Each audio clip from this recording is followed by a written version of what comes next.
So now that Final Destination Bloodlines has finally been released upon the world, I felt there was no better time than now to give you guys my Final Destination franchise ranking.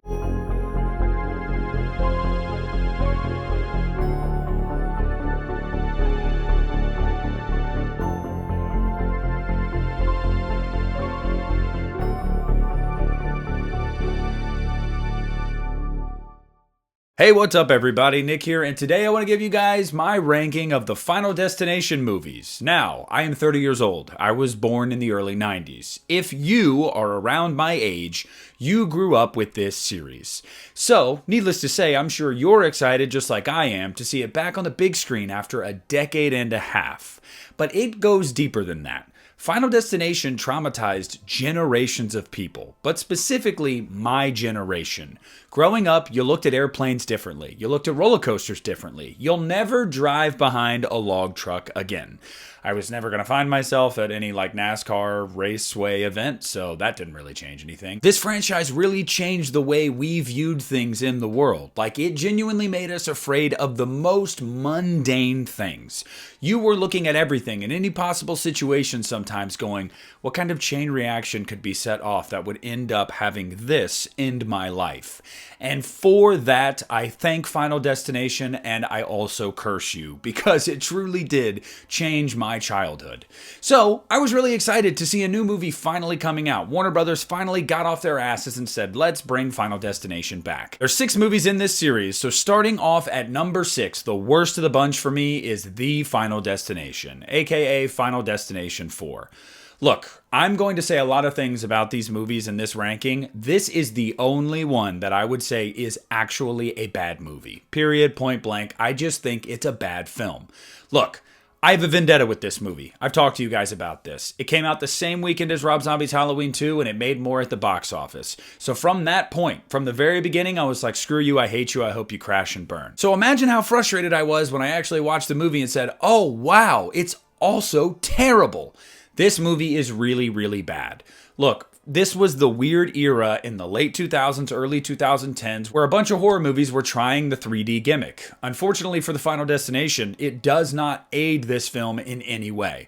Look, it's already a bad movie, okay? It's the shortest Final Destination movie, so you don't really get any time with these characters. You don't get to know them or care for them.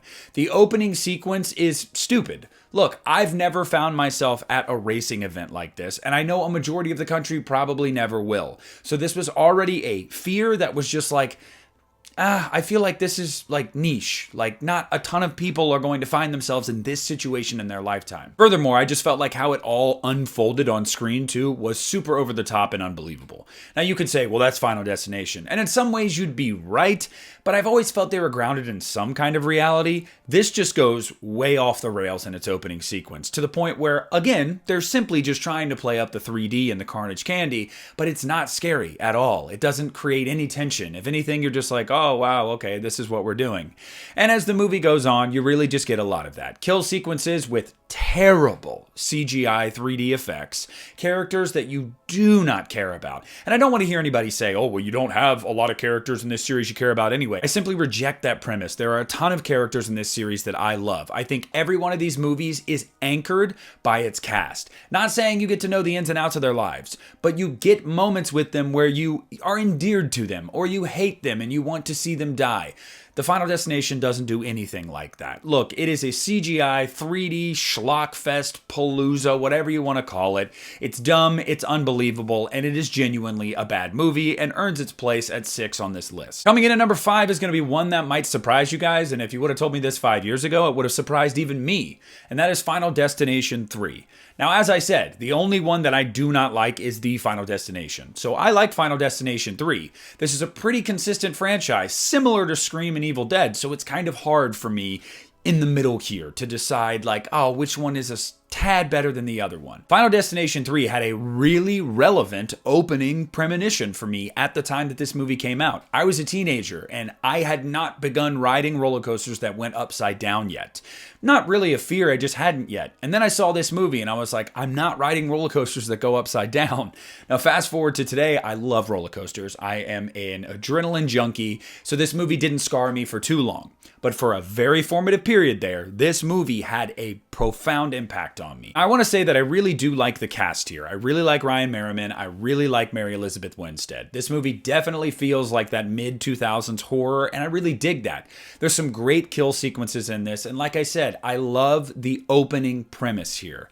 However, as years have gone on, there's things that I have really begun to nitpick about this movie, and one of them is the opening itself. I feel like the effects don't age very well. When I was watching it most recently about a month ago, I was like, oh wow, some of these really don't hold up today. And again, product of its time, but I feel like it definitely could have been handled better. It just felt very green screen to me. It didn't feel very lived in. And then there's things throughout the movie that are just kind of like meh, like we have Chekhov's camera that's going to just give us hints to how everybody's going to die. Now, I know the Final Destination series, as it went on, would add elements like this, but I never really cared for that kind of inclusion to these films that much. I think a subtle omen here or there is totally fine, but I think blatantly spelling out what's going to happen or where it's going to happen and who it's going to happen to kind of removes some of the mystery and the suspense. So Final Destination 3 is a movie that I still really enjoy, but as years have gone on, I found myself being not as much in love with it as the others. Now, I really struggled with places 3 and 4 for a little bit, but I'm going to put Final Destination Bloodlines at spot number 4 as we sit today. Look, Final Destination Bloodlines has a lot going for it. It's got a fun cast, it's got clever kills, clever writing, it's got some really nice visuals. It really is just a rip-roaring blast from start to finish. The things that I don't like about the movie, though, have really grated on me. The excessive use of CGI, especially when we saw some practicals throughout this movie at moments that were really good, and I don't know why we didn't do more of that. And the opening. Look, I've heard a lot of people say, oh, the opening is gorgeous. It's really well filmed. It looks great. Yes, it does. But it's just like the fourth one. It is a situation that I do not think most people are ever going to find themselves in. And it has some of the most glaringly obvious moments of CGI in this film. But having said all of that, it's not enough to knock this movie down that much for me. I gave it 3.5 out of 5 stars because I think that it achieves what it is supposed to achieve. And that is being fun, being full of carnage candy, being funny, and having a beautiful send-off to Tony Todd, with many moments of homages and callbacks to the franchise, and I loved that about it. Don't think I didn't notice them mention Clear River Hospital. That was just one of the few things that I was like, this is really nice. This is a love letter. So Final Destination Bloodlines is at 4 for me. Now we're in the top 3, and coming in at number 3 is going to be Final Destination 5, which I always felt like was a really interesting title because the last one was The Final Destination. Anyway, whatever. Look, this movie shocked me, and I think it shocked a ton of people, because after the fourth one, not only did we not know if we were going to get another one, I think a lot of people were like, oh God, this franchise is really jumping the shark. And then Final Destination 5 brings it all back together. So the positives in this movie for me are a lot better CGI. There's still a lot of CGI, but a lot of it ages far better than The Final Destination. Now, I believe this one was in 3D as well, but they do not play up to it as much as they do in The Final Destination, and I very, very much appreciate that. I think as opposed to the fourth one, this has a decent cast that you get to like. I like our leads here, and I like the added twist here of if you take a life, you can get their remaining years. This was the first time that we really focused on that in this series, and I thought that was a great addition to the series because they had to bring some freshness to it at this point.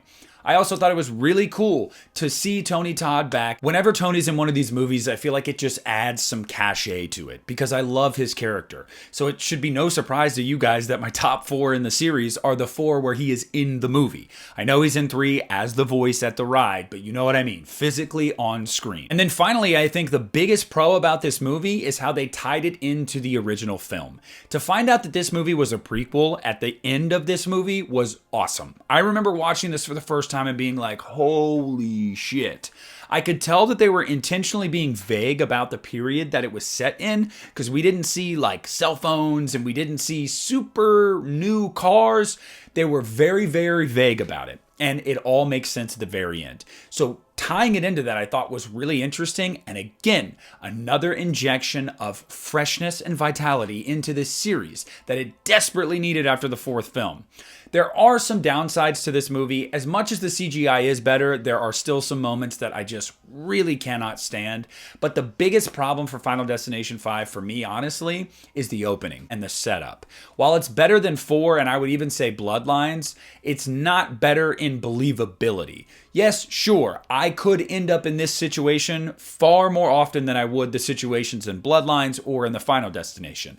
Having said that, I think the execution is a lot poorer in this movie than Bloodlines. I will give Bloodlines credit. The execution is better. With this one, it doesn't really feel all that momentous. It doesn't feel like as big of a deal as it should. And the worst effects in this movie are in this premonition. Point blank, period. I remember the first time I watched it and just seeing this, and I was like, oh God, is this what the movie's going to be like? Because if so, no thanks. Now, the movie quickly corrects after this, but the weakest part of the movie is the opening.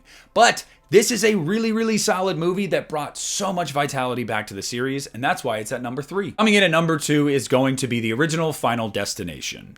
Now, I will say that I was terrified of planes and didn't take my first airplane until I was 18 years old. It was my 18th birthday, and it was because of Final Destination. I just didn't like the idea of the feeling of helplessness, and then when Final Destination really put a lot of my fears like on screen, like, oh yeah, you're helpless, and this could happen because of it. I was like, no, thank you.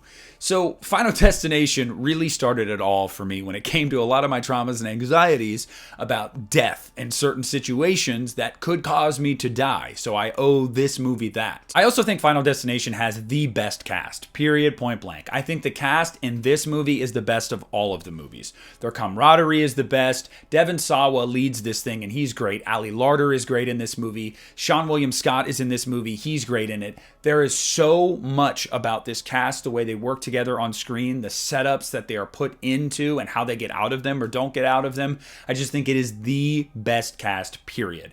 I really think that this movie from top to bottom is great. If there's one nitpick I have about this movie, I feel like the end, the climax, really drags on and it doesn't feel all that suspenseful. You know, Clear at her house with the down power lines and the storm and stuff like that, I just really was kind of not that into it. Like so many moments in this movie just had you like white knuckling, and then I felt like when we got to the end, it was almost like we were going downward, not up. And I want to see a crescendo in these movies. And I don't think that this movie had that. And to be honest with you, I would say a lot of the Final Destination movies are actually like that. They seem to lose steam. Now, maybe that's just a product of because, you know, the premonition is what people are really into. So how are you going to top that? But I definitely think specifically in this movie, you really, really feel it. Because that opening and that setup is just so damn good and so real world and something that most of us will be faced with. And by that, I mean being on a plane at some point in our lives. But for me, the undisputed king of the Final Destination franchise is Final Destination 2. I think that this movie, although I like the cast a little bit better in the first one, I still think the cast is great here. I think Ali Larter is great in this movie. I think that the premonition sequence in this movie is the best in the series. I really don't even think that you could argue it's not. And I think a lot of that has to do with this was largely practical. This highway sequence was largely practical. There's a couple of, effects here and there, but they did a lot of this. And you can tell. It feels very real. It feels very visceral. It does not feel automated or generated at all. And I think that that really strikes a chord with you as a human, like on a primal level watching that. Also, it is the most common situation that you could be put in. Of all these Final Destination movies, this is the most common. We are all going to be in cars, whether we are driving or a passenger, thousands of times in our lives. And no matter how good of a driver you think you are, it doesn't matter if everybody else on the road or even just one person on the road with you is a terrible driver, because they could end everybody's lives. And that is terrifying. It's a terrifying thought. But this opening is incredible. The cast is great. I love that this movie injected a little bit more of the comedy. It's still scary. It's still white knuckling. Like, you're still going to be on the edge of your seat for multiple sequences in this movie, but they add just enough of that comedy into this movie to really just keep this thing from ever losing steam. Now, just like the first movie, and like I said, literally like every movie in this series, by the end, you're a little let down at the very end because it just doesn't have the tension most of the rest of the movie did, but I don't really care because from almost start to finish, I think this movie specifically is just a blast, a super fun time with great performances. It's just great. I think that this is easily the best Final Destination film. But look, that's just my ranking of the Final Destination movies. I am not saying I'm right, nor am I saying that you're wrong. I want to hear down below in the comment section how you would rank these movies and why. Have any of them grown on you over time? Or like me with Final Destination 3, have you fallen out of love a little bit with some of them over time? Whatever it is, I want to hear down below in the comments section. I also want to give a huge shout out to everybody involved with Final Destination Bloodlines. It is certified fresh on Rotten Tomatoes, fans seem to love it, and it has made over $100 million in its worldwide opening weekend. So not only is Final Destination back in a big way, it looks like it's going to be back to stay for years to come. And that is a win for everyone, fans, critics, and really just the industry and horror as a whole. But I want to hear down below what you guys think, so leave a comment, leave a like, subscribe to my channel. This is Nick at the Lost River Drive-In, and I'm pulling out.